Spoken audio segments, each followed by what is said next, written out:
Welcome to T-SAT. ఈరోజు మనం సింధు నదీ లోయ నాగరికత గురించి నేర్చుకుందాము. రైట్, సింధు నదీ లోయ నాగరికత భారతదేశ చరిత్రలోనే మొట్టమొదటిసారిగా నివసించినటువంటి ప్రజలు అభివృద్ధి చేసుకున్న నాగరికతే సింధు నదీ లోయ నాగరికత. మనకి నాగరికత, సంస్కృతి అనే రెండు పదాలు ఉన్నాయి. సంస్కృతి అంటే ఏంటి, నాగరికత అంటే ఏంటి అనే పదాలపైన మనకి అవగాహన ఉండాలి. రైట్, సంస్కృతి మనం అంటే ఏంటో చెప్పేది సంస్కృతి, మన దగ్గర ఏముందో చెప్పేది నాగరికత.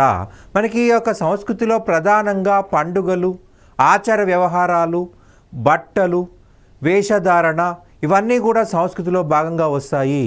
సంస్కృతి యొక్క అభివృద్ధే నాగరికత అని చెప్పేసి చెప్పడం జరుగుతూ ఉంది. సంస్కృతి యొక్క అభివృద్ధే నాగరికత. మనకి కంచు యుగంలో మొట్టమొదటిసారిగా ఈ నాగరికతలు అనేవి ప్రపంచవ్యాప్తంగా అభివృద్ధి చెందాయి. అయితే మన భారతదేశ వ్యాప్తంగా చూసినట్లయితే మొదటి నాగరికత సింధు నదీలోయ నాగరికత. సింధు నదీలోయ నాగరికత భారతదేశం యొక్క వాయువ్య ప్రాంతంలో సింధు దాని ఉపనదుల తీరాల్లో ఈ నాగరికత బయటపడింది. దీనిని కంచుయుగం నాగరికతలు అని కూడా అంటారు. మనకి కంచులో మనకి ఎక్కువగా ఉపయోగించారు కాబట్టి కంచుయుగ నాగరికత. మనకి ప్రీవియస్ ఎగ్జామ్ చూసినట్లయితే ఇక్కడ కంచుయుగం అన్నాం కదా, మనకేం క్వశ్చన్ అడిగారయ్యా అంటే మనకి సింధు నదీలోయ నాగరికతలో అత్యధికంగా వాడిన లోహం ఏమిటి అని చెప్పేసి అడిగారు. ఆన్సర్ ఏమవుతుందండి, రాగి. ఇక్కడ ప్రధానంగా చూసినట్లయితే మనం ఇక్కడ ఏమన్నాము, కంచుయుగము అన్నాం. మరి కంచుయుగం అన్నప్పుడు కంచు కావాలి కదా, రాగి ఎందుకు ఆన్సర్ అయిందయ్యా అంటే ఇంతకీ కంచు ఏంటి, ఇది లోహం కాదు, మిశ్రమ లోహము. రాగి మరియు తగరము కలిపితే ఏర్పడిందే ఈ యొక్క కంచు లేదా కాంస్యం అని చెప్పేసి చెప్తాము. కంచు లేదా కాంస్యం అంటాము. రైట్, మనకి సింధు ప్రజలు రాగిని ఉపయోగించారు, అలాగే కంచు వస్తువులను ఉపయోగించారు. ఈ కంచు తయారు చేయాలన్నా మనకు రాగి కావాలి కాబట్టి రాగి అనేది రైట్ ఆన్సర్ అవుతుంది. రైట్, సింధు నదీలోయ నాగరికత యొక్క మనకి సమకాలీన నాగరికతలు అన్నప్పుడు మనకు మూడు ముఖ్యంగా చెప్పాల్సి ఉంటుంది. సింధు నదీలోయ నాగరికత, సింధు నది దాని ఉపనదుల పరివాహక ప్రాంతంలో అభివృద్ధి చెందింది. నెంబర్ 2 మెసపోటోమియా నాగరికత, యూప్రటీస్, టైగ్రిస్ అనే నదుల మధ్య అభివృద్ధి చెందింది. మెసపోటోమియా అంటే రెండు నదుల మధ్య ప్రాంతంగా గుర్తించాల్సి ఉంటుంది. ఇక్కడ రెండు నదులు ఏంటయ్యా అంటే టైగ్రిస్, యూప్రటీస్. ఈజిప్ట్ నాగరికత, నైలు నాగరికత, నైలు నది ఒడ్డున అభివృద్ధి చెందింది. నైలు నది వాటి ఉపనదుల ఒడ్డున. రైట్, భారతదేశంలో అభివృద్ధి చెందిన ఏకైక కాంస్యయుగ నాగరికత అంటే సింధు నదిలోయ నాగరికత అని చెప్పాల్సి ఉంటుంది. రైట్, సింధు నదిలోయ నాగరికత మనకి ఈ నాగరికత సింధు దాని ఉపనదుల ఆధారంగా చేసుకొని భారతదేశం యొక్క వాయువ్య ప్రాంతంలో ఏర్పడింది. రైట్, మనకి విస్తీర్ణ పరంగా చూసినట్లయితే ప్రపంచంలోనే విస్తీర్ణ పరంగా అతిపెద్ద నాగరికతగా గుర్తుపెట్టుకోవాల్సి ఉంటుంది. సింపుల్గా చెప్పాలంటే 13 లక్షల చదరపు కిలోమీటర్లు, 13 లక్షల చదరపు కిలోమీటర్లలో ఈ యొక్క నాగరికత విస్తరించిందండి. అయితే మనకు డీటెయిల్గా చూసినట్లయితే 12,99,656 చదరపు కిలోమీటర్లు. అదే రౌండ్ ఫిగర్ చేసినట్లయితే 13 లక్షల చదరపు కిలోమీటర్లుగా మనం గుర్తుపెట్టుకోవాల్సి ఉంటుంది. ప్రపంచంలో విస్తీర్ణ పరంగా అతిపెద్ద నాగరికత సింధు నదిలోయ నాగరికత, 12,99,656 చదరపు కిలోమీటర్లు. మనకి రౌండ్ ఫిగర్ చేసినట్లయితే 13 లక్షల చదరపు కిలోమీటర్లు. మనకి 1826లో ఇంగ్లాండ్కు చెందినటువంటి సర్ చార్లెస్ మాసన్ మొదటిసారిగా ఈ నాగరికతను గుర్తించాడు. కానీ ఆ కాలంలో అంతగా టెక్నాలజీ లేని కారణంగా వాటిపైన రైట్ ఫోకస్ చేయలేదు. అండ్ రెండోది, ఆ టైంలో భారతదేశాన్ని పరిపాలించే బ్రిటిష్ వాళ్ళు భారతదేశ చరిత్రకు అంత ప్రాధాన్యత ఇవ్వని కారణంగా తవ్వకాలు అనేవి అక్కడ అసలు మొదలు పెట్టలేదు. 1921-22లో సర్ జాన్ మార్షల్ భారతదేశం యొక్క వాయువ్య ప్రాంతంలో తవ్వకాలు జరిపి ఈ నాగరికతను ప్రపంచానికి పరిచయం చేశాడు సర్ జాన్ మార్షల్. అయితే ఈ సర్ జాన్ మార్షల్ ఈ సింధు నదిలోయ నాగరికతకి ఆ పేరు పెట్టడం జరిగింది. మరి అదే పేరు ఎందుకు పెట్టారయ్యా అంటే మనకి సింధు నది పరివాహక ప్రాంతంలో మొదటగా తవ్వకాలు జరిపారు. సో కాబట్టి సింధు నది నాగరికత అని, అలాగే దాని ఉపనదులు ఒడ్డున ఉన్నాయి. సో సింధు నదిలోయ నాగరికత అన్నాడు. రైట్. సింధు నాగరికతకు హరప్ప అనే పేరు కూడా ఉంది, హరప్పా నాగరికత. రైట్. హరప్పా నాగరికతని ఎందుకు పేరు పెట్టాడయ్యా అంటే, హరప్పా అనేది మొట్టమొదటిసారిగా తవ్వకాలు జరపబడిన ప్రాంతం కాబట్టి. రైట్. మనకు ప్రపంచంలో ఎక్కడైనా చరిత్రకు సంబంధించి తవ్వకాలు జరిపితే ఆ యొక్క మొదటి ప్రాంతం పేరునే ఆ నాగరికతకు, ఆ సంస్కృతికి పెట్టడం జరుగుతుంది. అలా సింధు నదీ నాగరికతకు హరప్పా నాగరికత అని కూడా పేరు పెట్టాడు సర్జాన్ మార్షల్. ఇతను రాసిన గ్రంథం ఏంటని ఎగ్జామ్లో అడిగే అవకాశం ఉంటుంది. Mohenjodaro and Indus valley civilization. Mohenjodaro and Indus valley civilization. Sindhu నాగరికతకు మూల భారత నాగరికత అని పేరు పెట్టింది doctor Mackay and Stuart Piggott. వీళ్ళిద్దరూ కూడా భారతదేశంలో ఉన్నటువంటి నాగరికత కాబట్టి మూల భారత నాగరికత. ఎందుకంటే దీనికంటే ముందు మనకి సంస్కృతి యొక్క అవశేషాలు లభించాయి, నాగరికత లభించలేదు. మరి ఇంతకీ నాగరికత లక్షణాలు ఏంటి?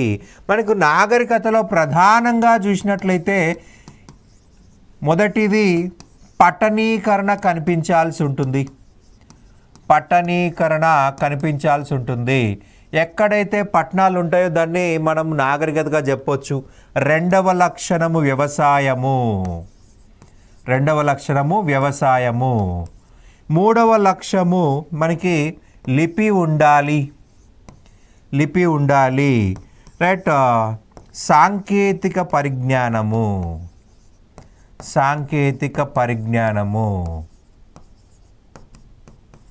ఇక ఐదవ లక్షణం వచ్చేసి వ్యాపారము, విదేశీ వ్యాపారము. ఏ సంస్కృతికి అయితే ఈ 5 లక్షణాలు ఉంటాయో ఆ సంస్కృతిని నాగరికత అనొచ్చు. పట్టణీకరణ, వ్యవసాయం, లిపి, సాంకేతిక పరిజ్ఞానం, విదేశీ వ్యాపారం. ఈ 5 లక్షణాలు ఉంటే నాగరికత అనాలి. ఈ 5 లక్షణాలు లేకపోతే దాన్ని సంస్కృతి అనాల్సి ఉంటుంది. సింధు నదిలోయ నాగరికతలో మనకు ప్రధానంగా పట్టణీకరణ కనిపిస్తుంది, వ్యవసాయం కనిపిస్తుంది, లిపి కనిపిస్తుంది, సాంకేతిక పరిజ్ఞానం కనిపిస్తుంది, విదేశీ వ్యాపారం కనిపిస్తుంది. సో అందుకే సింధు నదిలోయ నాగరికత అని చెప్పేసి పేరు పెట్టడం జరిగింది. రైట్. మనకి సమకాలీన నాగరికతలు, మనకి మెసపోటోమియా నాగరికత ఈ యూఫ్రటీస్, టైగ్రిస్ అనే నదుల మధ్య అభివృద్ధి చెందింది. ఈజిప్ట్ నాగరికత నైలు నది ఒడ్డున అభివృద్ధి చెందింది. క్రీటు నాగరికత, మనకు గ్రీకులో ఉన్నటువంటి నాగరికతనే క్రీటు నాగరికత అంటారు. ఈ 3 కూడా మనకు కంచు యుగంలో అభివృద్ధి చెందినటువంటి నాగరికతలు అన్నమాట. ఆవిర్భావ సిద్ధాంతాలు, మనకి సింధు నదిలోయ నాగరికతను ఎవరు అభివృద్ధి చేశారు అనే దాన్ని ఆవిర్భావ సిద్ధాంతాలు మనకి ఎగ్జామ్ పాయింట్ ఆఫ్ వ్యూలో అడిగే అవకాశం ఉంటుంది. సో మనం వాటిపైన ఫోకస్ చేయాల్సి ఉంటుంది. సింధు ప్రజల యొక్క జన్మస్థలాన్ని సంబంధించి విభిన్న అభిప్రాయాలు ఉన్నాయి. అయితే పర్ఫెక్ట్ అభిప్రాయం ఎవరు కూడా చెప్పలేకపోయారు. స్వదేశీ సిద్ధాంతం స్వదేశీ సిద్ధాంతం చెప్పిన వ్యక్తి ఏ ఘోష్ అన్నమాట. రైట్. అమలానంద ఘోష్. ఇతను మొదట కాళీబంగన్ ప్రాంతంలో తవ్వకాలు స్టార్ట్ చేశాడు. రైట్. దాన్ని పూర్తి చేయలేకపోయాడు, అది వేరే విషయం.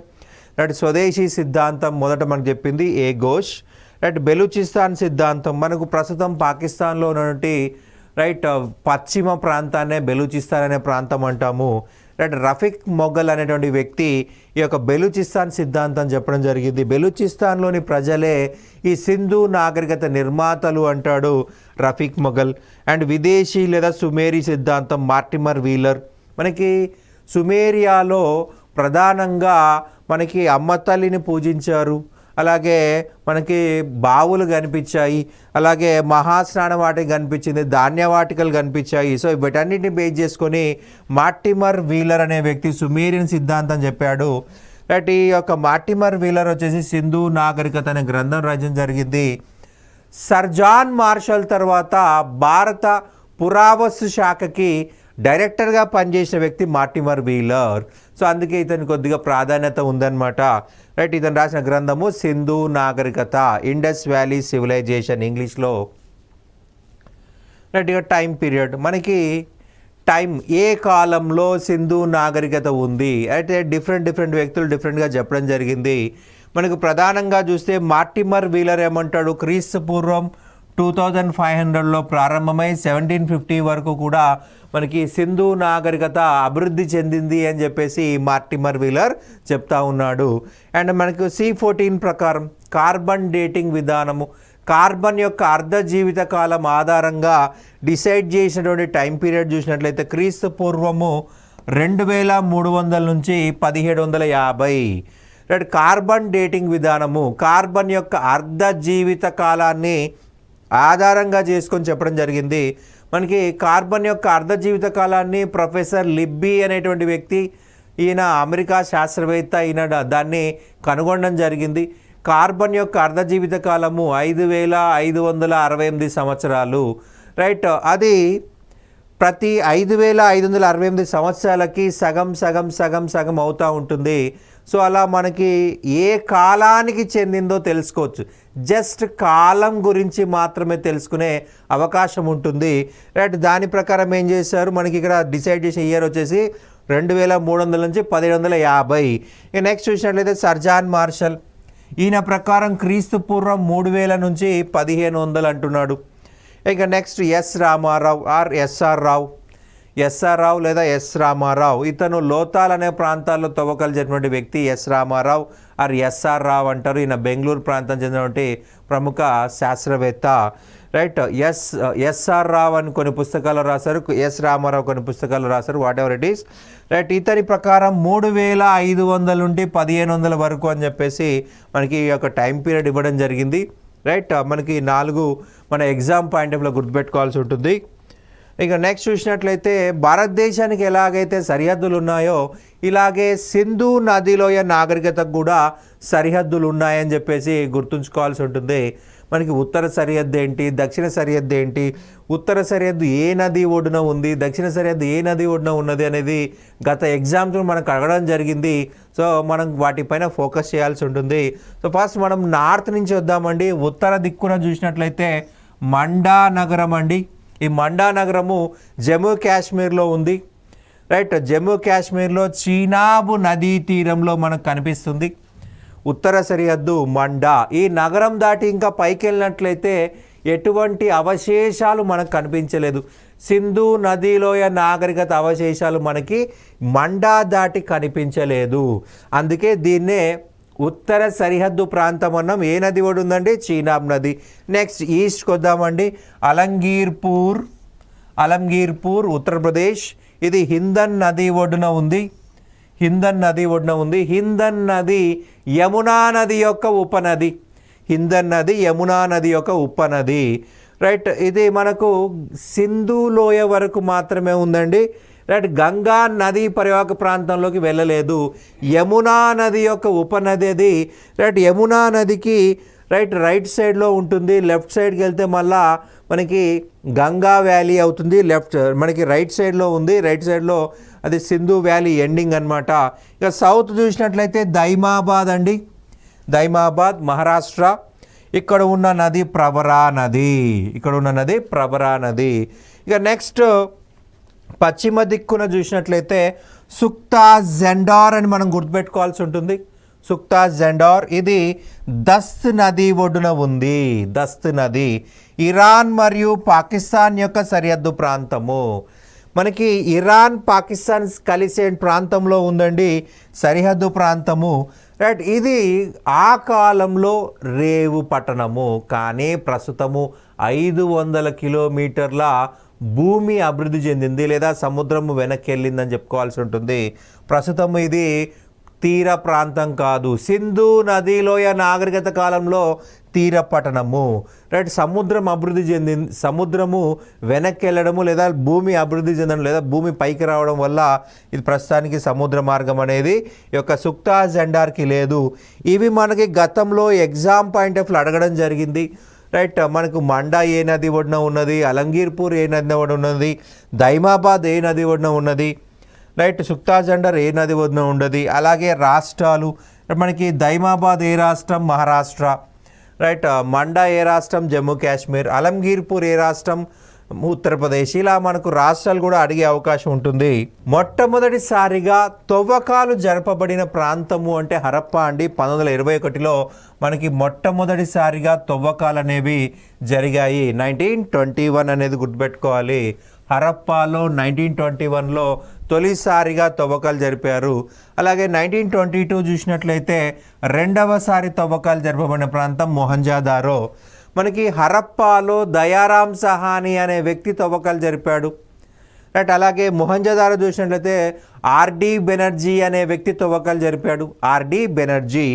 రైట్. 1991 సంవత్సరంలో తవ్వకాలు జరపబడిన ప్రాంతము అంటే ధోలావీరా. మనకి ఇండియాలో చిట్టచివరగా దొరికినటువంటి ప్రాంతం ధోలావీరా. 1991లో ఇక్కడ తవ్వకాలు జరిగాయి. ధోలావీరా కచ్ ప్రాంతము, గుజరాత్లోని ప్రాంతమే కచ్. ఈ కచ్ ప్రాంతంలో మనకి ఈ యొక్క ధోలావీరా ప్రాంతంలో తవ్వకాలు 1991లో జరపడం జరిగింది. సింధు నగరాలన్నిటికంటే అతిపెద్ద నగరం మొహెంజదారో. అతిపెద్ద నగరం మొహెంజదారో. రైట్. సింధు నగరాలన్నింటిలోకెల్లా అతిపెద్ద నగరము మొహెంజదారో. దాదాపు 500 హెక్టార్ల కంటే ఎక్కువగా ఉంటుంది. ఇక రెండోది వచ్చేసి హరప్ప అని గుర్తుపెట్టుకోవాలి.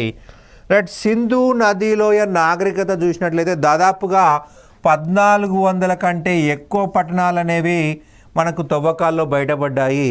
భారతదేశం చూసినట్లయితే ప్రస్తుత భారతదేశం చూసినట్లయితే దాదాపు 900+ ఇంకా తవ్వకాలు నడుస్తూనే ఉన్నాయండి. మనకు రకీగరీలో రీసెంట్గా ఇంకా తవ్వకాలు నడుస్తూ ఉన్నాయి. అండ్ పాకిస్తాన్ ప్రాంతంలో 500+ ఇంకా తవ్వకాలు నడుస్తున్నాయి కాబట్టి ప్లస్ అని చెప్తున్నాము. రైట్. మనకి గతంలో అడిగిన క్వశ్చన్ వచ్చేసి సింధు నదిలోయ నాగరికతలో అత్యధికముగా పట్టణాలు ఏ నది ఒడ్డున ఉన్నాయి అని అడిగారు. సరస్వతి నది అని చెప్పాల్సి ఉంటుంది. సరస్వతి నది ఒడ్డున ఉన్నాయని చెప్పాల్సి ఉంటుంది. అత్యధిక పట్టణాలు ఉన్న నగరము నది అంటే సరస్వతి నది అని గుర్తుపెట్టుకోవాలి. రైట్. మనకి ఇండియాలో 900+ అన్నాం. మనకి చాలామంది ఏం ఆన్సర్ చేశారు, సింధు నది అంటారు. కానీ ఇక్కడ చూసండి, ఇక్కడ ఈ నెంబర్ తెలిస్తేనే ఆన్సర్ చేయొచ్చు. మనకి ఇండియాలో సింధు నది కాశ్మీర్ మీదుగానే పాకిస్తాన్లోకి ఎంటర్ అవుతుంది. అలాగే సింధు నది ఉపనదులు పంజాబ్ మీదుగా వెళ్ళిపోతాయి. కానీ ఈ యొక్క సరస్వతి నది రైట్ మనకి కాశ్మీర్, హిమాచల్ ప్రదేశ్, పంజాబ్, హర్యానా మీదుగా రాజస్థాన్లోకి ఎంటర్ అవుతుంది. అయితే మనకి సరస్వతి నదికే మరి ఒక పేరు గగ్గర్ అని కూడా పిలుస్తాము. గగ్గర్ నది అని చెప్పేసి కూడా పిలుస్తాము సరస్వతి నదిని. సరస్వతి నది అన్నా గగ్గర్ నది అన్నా ఒకటే. సరస్వతి నది చనిపోవడం వల్ల రాజస్థాన్ ఎడారిగా మారిపోయిందని చాలామంది చరిత్రకారులు భావించడం జరుగుతుంది. సరస్వతి నది లేదా గగ్గర్ నది అనేది గుర్తుపెట్టుకోవాలి. అత్యధిక సింధు పట్టణాలు ఉన్నటువంటి నది అన్నమాట. నెక్స్ట్ ఒక్కొక్క లక్షణం గురించి చెప్పుకుందాం అనుకున్నాం. పట్టణాలు, లిపి, వ్యవసాయము. మొదట లిపి నుంచి ప్రారంభించుకుందాం. సింధు లిపి. లిపి అంటే అర్థవంతంగా రాయబడిన అక్షరాల క్రమమే లిపి. ఎలా పడితే అలా కాదండి, అర్థవంతంగా రాయబడినటువంటి అక్షరాల క్రమమే లిపి అని చెప్పేసి అంటాము. మనకి సింధు ప్రజలు కుడి నుండి ఎడమకు, అలాగే ఎడమ నుండి కుడికి రాసేవారు. మనకి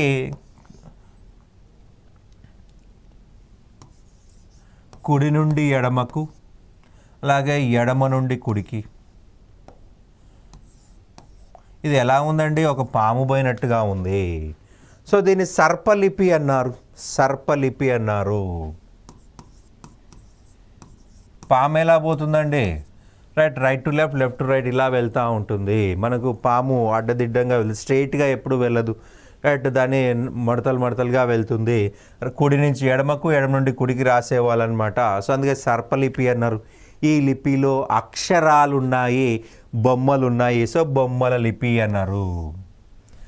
అక్షరాలు ఉన్నాయి, బొమ్మలు ఉన్నాయి, బొమ్మల లిపి లేదా చిత్రలిపి అని కూడా అన్నారు. రైట్. సర్పలేఖనం లేదా సర్పలిపి. కుడి నుంచి ఎడమకి, ఎడమ నుంచి కుడికి, కుడి నుంచి ఎడమకి, ఎడమ నుంచి కుడికి. సో అందుకే సర్పలేఖనం లేదా సర్పలిపి. అక్షరాలు ఉన్నాయి, బొమ్మలు ఉన్నాయి కాబట్టి బొమ్మల లిపి. రైట్. బొమ్మల లిపి మరియు సర్పలేఖనాన్ని కలిపే బోస్ట్రోఫిడన్ లిపి అంటాం. ఈ రెండింటిని కలిపి ఏమంటున్నాం, బోస్ట్రోఫిడన్ అని చెప్పేసి అంటున్నాము. రైట్, ఈ రోజు వరకు కూడా ఈ లిపిని మనం అర్థం చేసుకోలేకపోయినాము. ఈ లిపిని 1853లో మొదటిసారిగా కనుగొని 1923 నాటికి పూర్తిగా కనుగొనడం జరిగింది, పూర్తిగా గుర్తించడం జరిగింది. మొదట మనకి ఎప్పుడు దొరికింది? 1853లో. ఫైనల్గా కంప్లీట్గా దొరికింది ఎప్పుడు? 1923లో. ఈ లిపి పైన అత్యధిక పరిశోధన చేసిన వ్యక్తి ఎస్ఆర్ రావ్, ఎస్ రామారావు లేదా ఎస్ఆర్ రావ్ అని చెప్పాల్సి ఉంటుంది. ప్రపంచంలో ఇంతవరకు అర్థం కాని లిపి అంటే సింధు నాగరికత యొక్క లిపి బోస్ట్రోఫిడన్ లిపి.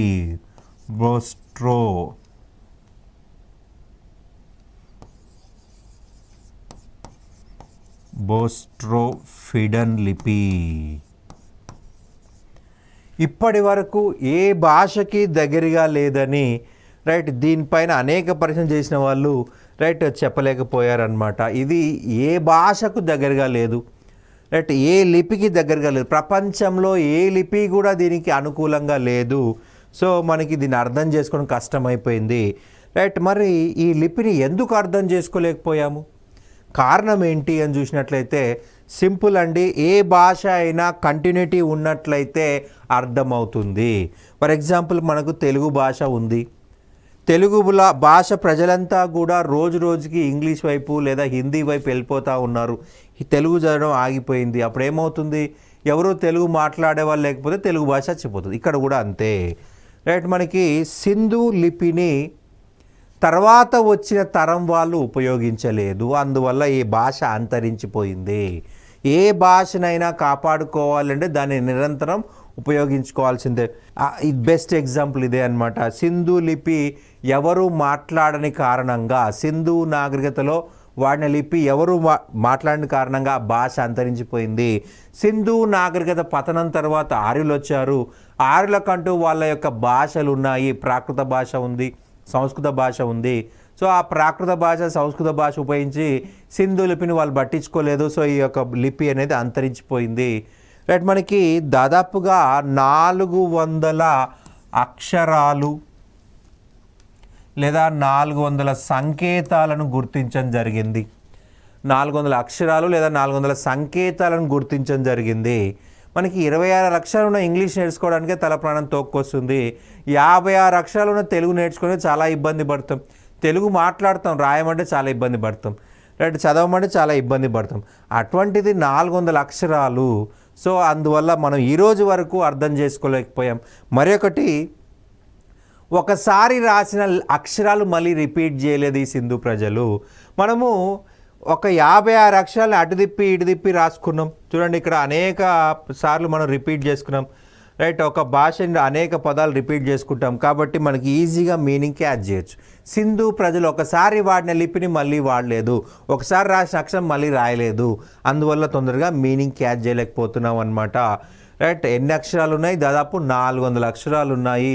400 అక్షరాలు లేదా 400 సంకేతాలను సింధు ప్రజలు ఉపయోగించారు.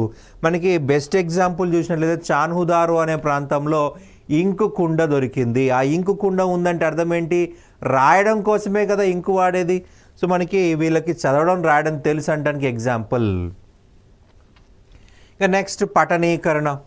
సింధు ప్రజలు పట్టణాలలో నివసించారండి. సింధు ప్రజలు పట్టణాలలో నివసించారు. మనకి ప్రధానంగా చూసినట్లయితే ప్రతి పట్టణం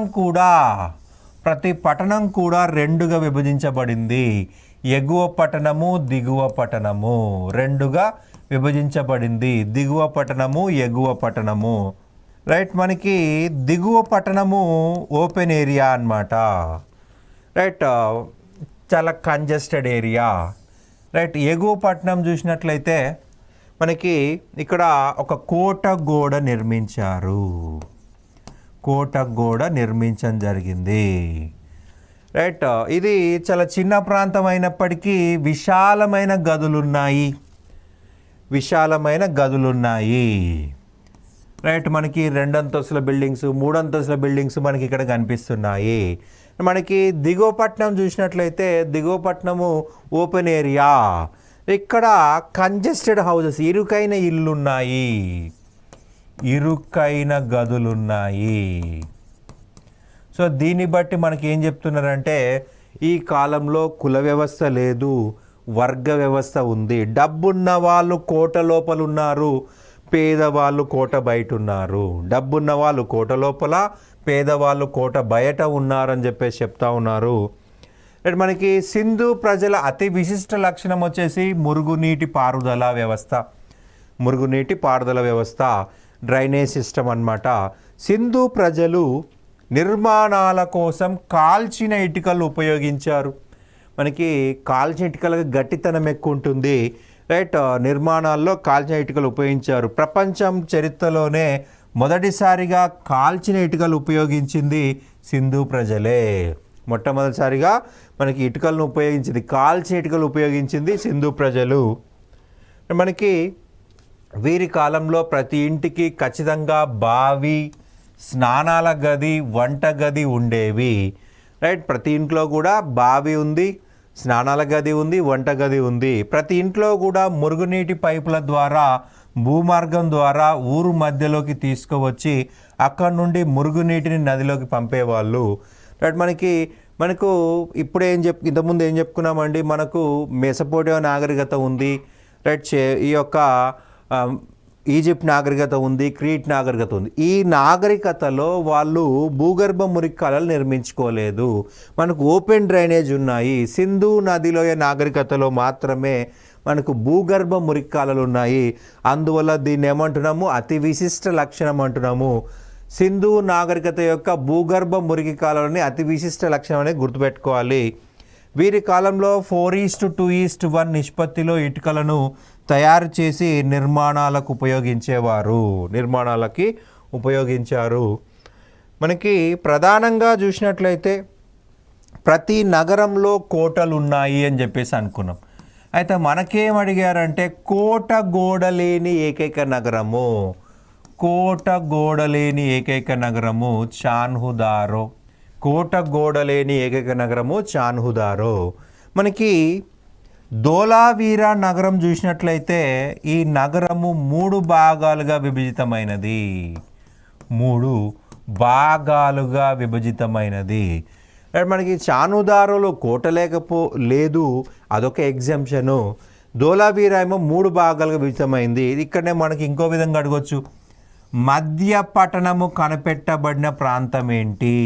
మధ్య పట్టణము కనిపెట్టబడిన ప్రాంతం ఏంటి అంటాడు ధోలావీరా.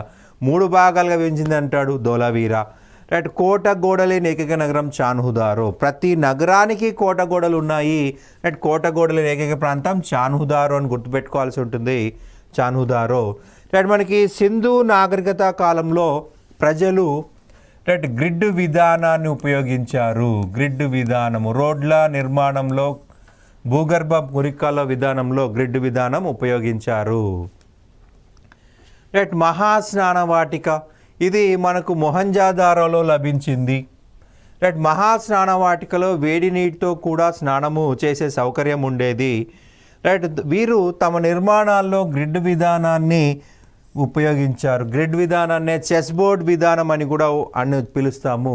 గ్రిడ్ అంటే పొడవు వెడల్పులు సమానంగా ఉంటే గ్రిడ్ అని చెప్పేసి అంటాము. మనకి చెస్ బోర్డు పరిశీలించిన చెస్ బోర్డులో కూడా పొడవు వెడల్పులు సమానంగా ఉంటాయి, రైట్. సింధు ప్రజల కాలంలో చదరంగంలోని గడుల వలె మనకు విశాలమైన రహదారులు ఉండేవి, రైట్. మనకి ఇప్పుడే ఏం చెప్పుకున్నాము, అతి విశిష్ట లక్షణము భూగర్భ మురికి కాలువలు.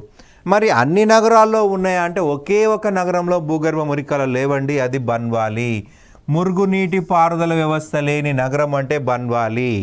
అలాగే గ్రిడ్ విధానం లేని నగరం అంటే బన్వాలి. అయితే మనకి ఇక్కడేం అడగవచ్చు, మరి ఒకసారి ఒక ఎగ్జామ్లో రివర్స్లో అడిగాడు, వృత్తాకారంలో నిర్మించబడ్డ నగరం ఏంటి అన్నాడు. ఇక్కడ మనం ఇప్పుడు ఏం చెప్పుకున్నాము, గ్రిడ్ విధానంలో లేని ఏకైక నగరము అంటే బన్వాలి అన్నాం. మరి ఇక్కడ గ్రిడ్ విధానం లేకపోతే ఇంకేదో ఉండాలి కదా, రైట్. మనకి క్వశ్చన్ ఏమి అడిగారు, వృత్తాకారంలో నిర్మించబడ్డ ఏకైక నగరం. మనం ఏం చెప్పుకున్నాం, గ్రిడ్ విధానంలో లేని ఏకైక నగరం, రెండు ఒకటే కదా. గ్రిడ్ విధానంలో లేని ఏకైక నగరం ఏకైక. సో ఇక్కడ ఏమన్నాడు, వృత్తాకారంలో ఏకైక నగరం అన్నాడు, బన్వాలి. సో ఆన్సర్ ఏమవుతుంది, బన్వాలి. వృత్తాకారంలో నిర్మించబడినటువంటి నగరము బన్వాలి. ఈ వృత్తాకారంలో మనకు భూగర్భ మురికాలను నిర్మించడం కష్టం. ఇక్కడిక్కడే నీళ్లు తిరుగుతాయి, రైట్. ఇక్కడే రోడ్లు ఉన్నప్పుడు ఇక్కడే తిరుగుతాయి కాబట్టి మనం ఇబ్బంది పడతాము. సో ఇక్కడ కష్టం అన్నమాట. సింధు ప్రజలు రహదారులని 2 రకాలుగా ఉండేవి. ప్రధాన వీధులు ఉత్తరం నుంచి దక్షిణంగా, ఉపవీధులు తూర్పు నుంచి పడమరలుగా ఉండేవి. రాతితో రక్షణ గోడ కలిగి ఉన్న నగరము సుర్కాటోడా. రక్షణ గోడ లేని ఏకైక నగరం చాన్హుదారో. దాన్నే మనం ఏమంటున్నాం, కోట గోడ అంటున్నాము. ఇది ఈరోజు మనం సింధు నాగరికత గురించి. మిగతాది నెక్స్ట్ క్లాస్లో నేర్చుకుందాము. Thank you.